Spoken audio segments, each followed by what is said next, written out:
Job അധ്യായം 41. നിനക്ക് മുതലയെ ചൂണ്ടയിട്ട് പിടിക്കാമോ? അവന്റെ നാക്ക് ചരടുകൊണ്ട് ബന്ധിക്കാമോ? അവന്റെ മൂക്കിൽ കയറിടാമോ? അവന്റെ താടിയിൽ ചൂണ്ട കോർക്കാൻ പറ്റുമോ? അവൻ നിന്നോട് ഏറെ യാചിക്കുമോ?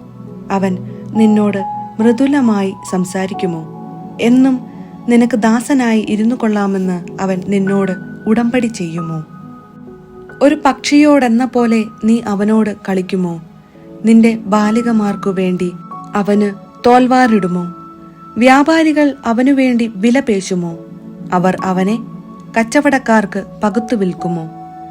നിനക്ക് അവന്റെ തൊലി ചാട്ടുളി കൊണ്ടും അവന്റെ തല മുപ്പല്ലി കൊണ്ടും നിറയ്ക്കാമോ? അവനെ ഒരിക്കൽ തൊട്ടാൽ വീണ്ടും തൊടണമെന്ന് നീ ആഗ്രഹിക്കുകയില്ല. ആ യുദ്ധം നിനക്ക് മറക്കാനാവില്ല. അവനെ കാണുന്നവന്റെ ധൈര്യം അറ്റുപോകുന്നു. കാണുന്ന മാത്രയിൽ അവൻ നിലം പതിക്കുന്നു. അവനെ ഉണർത്താൻ തക്ക ശൂരനില്ല. പിന്നെ എന്നോട് എതിർത്ത് നിൽക്കാൻ ആരുണ്ടാകും? ഞാൻ മടക്കി കൊടുക്കേണ്ടതിന് ആരെങ്കിലും എനിക്ക് മുൻകൂട്ടി തന്നിട്ടുണ്ടോ? ആകാശത്തിന് കീഴുള്ളതൊക്കെയും എന്റേതാണ്. അവന്റെ അവയവങ്ങളെയും അവന്റെ മഹാശക്തിയെയും ഭംഗിയുള്ള രൂപത്തെയും സംബന്ധിച്ച് ഞാൻ മൗനം അവലംബിക്കുകയില്ല. അവന്റെ പുറംചട്ട ഉരിയാൻ ആർക്ക് സാധിക്കും? അവന്റെ ഇരട്ട കവചം തുളയ്ക്കാൻ ആർക്കു കഴിയും? അവന്റെ മുഖ കവാടം ആര് തുറക്കും? അവന്റെ പല്ലിനു ചുറ്റും ഭീകരതയാണ്. അവന്റെ പുറം പരിചനിര കൊണ്ട് പൊതിഞ്ഞിരിക്കുന്നു.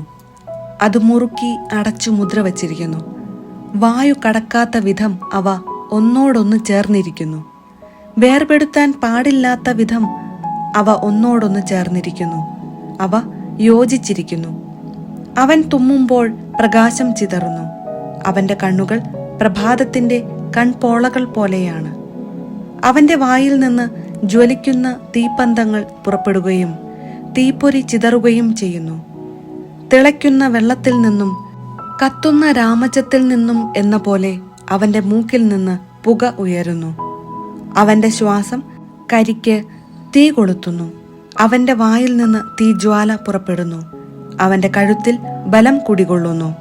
ഭീകരത അവന്റെ മുൻപിൽ നൃത്തം ചെയ്യുന്നു. അവന്റെ മാംസപാളികൾ തമ്മിൽ പറ്റിച്ചേർന്നിരിക്കുന്നു. ഇളകിപ്പോകാത്ത വിധം അത് അവന്റെ മേൽ ഉറച്ചിരിക്കുന്നു. അവന്റെ ഹൃദയം കല്ലുപോലെ കടുപ്പമേറിയതാണ്. തിരികല്ലിന്റെ അടിക്കല്ലുപോലെ ഉറപ്പുള്ളതാണ്. അവൻ പൊങ്ങുമ്പോൾ ശക്തന്മാർ പേടിക്കുന്നു. അവൻ സ്വരം പുറപ്പെടുവിക്കുമ്പോൾ അവർ ഭയപരവശരാകുന്നു. വാൾ, കുന്തം, ചാട്ടുളി, വേൽ എന്നിവ കൊണ്ട് അവനെ എതിർക്കുക സാധ്യമല്ല.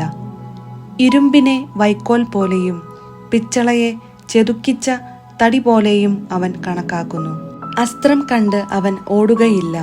കവിണക്കല്ല് അവന് വൈക്കോൽ പോലെയാണ്. ഗദയും അവന് വൈക്കോൽ പോലെ തന്നെ. വേലിന്റെ കിലുക്കത്തെ അവൻ പരിഹസിക്കുന്നു. അവന്റെ അധോഭാഗം മൂർച്ചയുള്ള ഓട്ടുകഷണം പോലെയാണ്. അവൻ ചെളിയിൽ മെതിത്തടി പോലെ കിടക്കുന്നു. അവൻ സമുദ്രത്തെ ഒരു കലത്തിലെന്ന പോലെ തിളപ്പിക്കുന്നു. കടലിനെ ഒരു കുടം തൈലം പോലെ ആക്കി തീർക്കുന്നു. അവൻ പിന്നിൽ തിളങ്ങുന്ന ഒരു ചാൽ അവശേഷിപ്പിക്കുന്നു. ആഴിക്ക് നര ബാധിച്ചതുപോലെ ഒരുവന് തോന്നും. ഭൂമുഖത്തെങ്ങും അവനെപ്പോലെ നിർഭയനായ ജീവിയില്ല. ഉന്നതമായവയെല്ലാം അവൻ ദർശിക്കുന്നു. ഉദ്ധത ജന്തുക്കൾക്ക് അവൻ രാജാവായിരിക്കുന്നു. ജോബ് അധ്യായം 42. ജോബിന്റെ നീതീകരണം. ജോബ് കർത്താവിനോട് പറഞ്ഞു, അങ്ങേക്കെല്ലാം സാധിക്കുമെന്നും അങ്ങയുടെ യാതൊരു ഉദ്ദേശ്യവും തടയാനാവുകയില്ലെന്നും ഞാൻ അറിയുന്നു. അറിവില്ലാതെ ഉപദേശത്തെ മറച്ചു വയ്ക്കുന്നവൻ ആരാണ് എന്ന് അങ്ങ് ചോദിച്ചു. എനിക്ക് മനസ്സിലാകാത്ത അത്ഭുതകരമായ കാര്യങ്ങളെക്കുറിച്ച് ഞാൻ പറഞ്ഞുപോയി.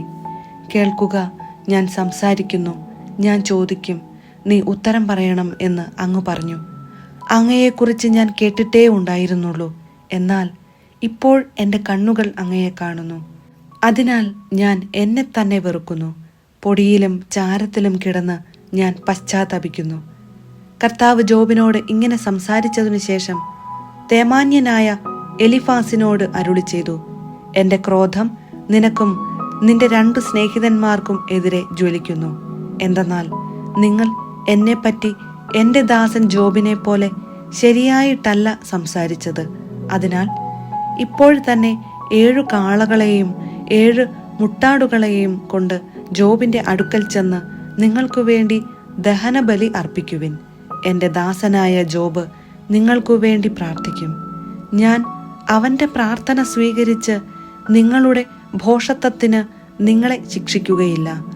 നിങ്ങൾ എൻ്റെ ദാസനായ ജോബിനെ പോലെ എന്നെപ്പറ്റി ശരിയായത് സംസാരിച്ചില്ല. തേമാന്യനായ എലിഫാസും ഷൂഹ്യനായ ബിൽദാദും നാമാത്യനായ സോഫാറും കർത്താവ് പറഞ്ഞ പ്രകാരം ചെയ്തു. കർത്താവ് ജോബിന്റെ പ്രാർത്ഥന സ്വീകരിച്ചു. ജോബ് തൻ്റെ സ്നേഹിതന്മാർക്കു വേണ്ടി പ്രാർത്ഥിച്ചപ്പോൾ അവനുണ്ടായിരുന്ന ഐശ്വര്യം കർത്താവ് തിരികെ കൊടുത്തു. അവിടുന്ന് അത് ഇരട്ടിയായി കൊടുത്തു.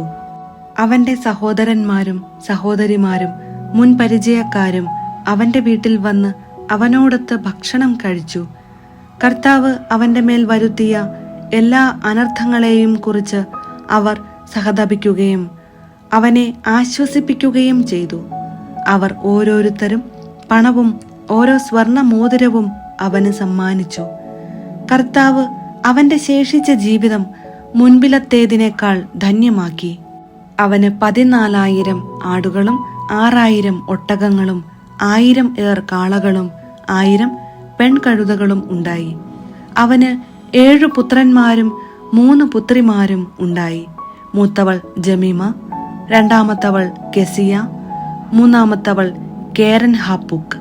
ജോബിന്റെ പുത്രിമാരെ പോലെ സുന്ദരിമാരായ സ്ത്രീകൾ ആ ദേശത്തെങ്ങും ഉണ്ടായിരുന്നില്ല.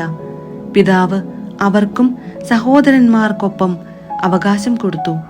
അതിനുശേഷം ജോബ് 140 വർഷം ജീവിക്കുകയും മക്കളും മക്കളുടെ മക്കളുമായി 4 തലമുറ വരെ കാണുകയും ചെയ്തു. അങ്ങനെ ജോബ് പൂർണ്ണ ആയുസ് പ്രാപിച്ച് വൃദ്ധനായി മരിച്ചു.